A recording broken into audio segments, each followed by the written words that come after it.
annaga ka wasaaradahaan waxaa naga ah diyaar naga ah oo mar walba aanu heegan u nahay dadka baahiyaha gaarka qaba ganacsatada Soomaaliland waxaan u sheegaynaa war waa halkii khayrku ku jiro khayrka ka heli lahaydeen ba soo maro oo kaale u gargaara dadka baahiyaha gaarka qaba ee maanta xoogaagan u keenayna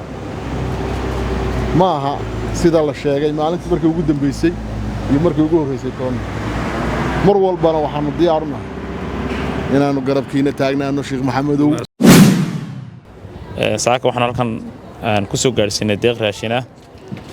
annagoo ah wasaaradda diinta iyo qafta Jamhuuriyadda Soomaaliland laga maalgeliyay miisaaniyadda qaranka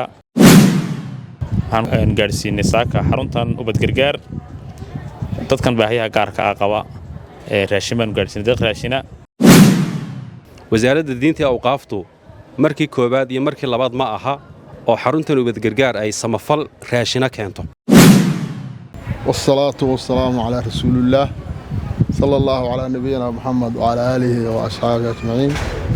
أولا إلهي وأن مهدينينا وحكوكا إيمانتك هالك يدين كو إيمانينا نبدا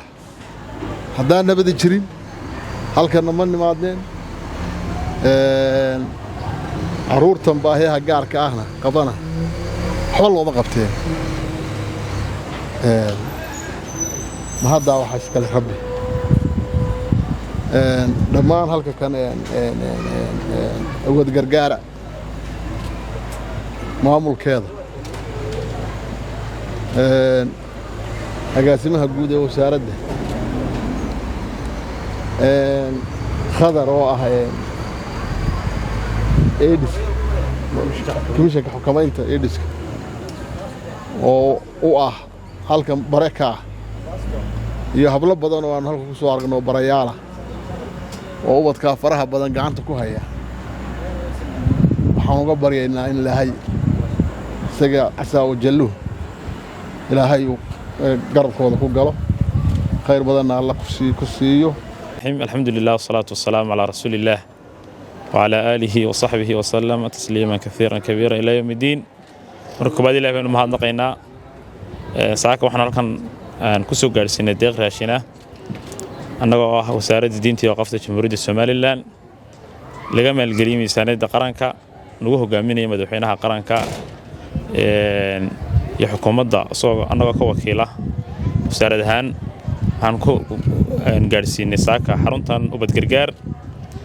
dadkan baahiyaha gaarka ah qaba raashin baan gaarsiinay deeq raashina waxaan rajaynaynaa Ilaahay subxaanahu wa ta'aala inuu waxa weeyaan ciddii oo madaxweynaha iyo dadkii waxa weeyaan hawsha ka soo qayb qaatay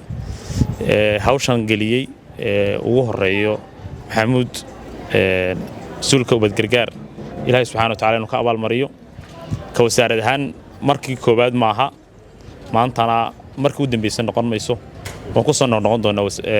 xaruntan ubad gargaar maadaama ay hayso dadkii ugu mudnaa ee wax la siin lahaa maadaama ay hayso ugu horeyn bartan waxaan ka salaamayaa wasiir ku-xigeenka wasaaradda diinta iyo qaafta iyo agaasimaha iyo gudoomiyaha ubad gargaar maanta waxaan bartan ku wareejinaynaa annagoo una hogaaminaya wasiir ku-xigeenka wasaaradda diinta iyo qaafta raashinkii samafalka ee laga maalgeliyay miisaaniyadda qaranka xaruntan ubad gargaar special needs oo ku taala magaalada Hargeysa runtii waxaa noogu yimid wafdi aad iyo aad u culus oo ka socda wasaaradda diinta iyo awqaafta Jamhuuriyadda Soomaaliland oo hogaaminayo wasiir ku-xigeenka diinta iyo awqaafta agaasimaha guud ee diinta iyo awqaafta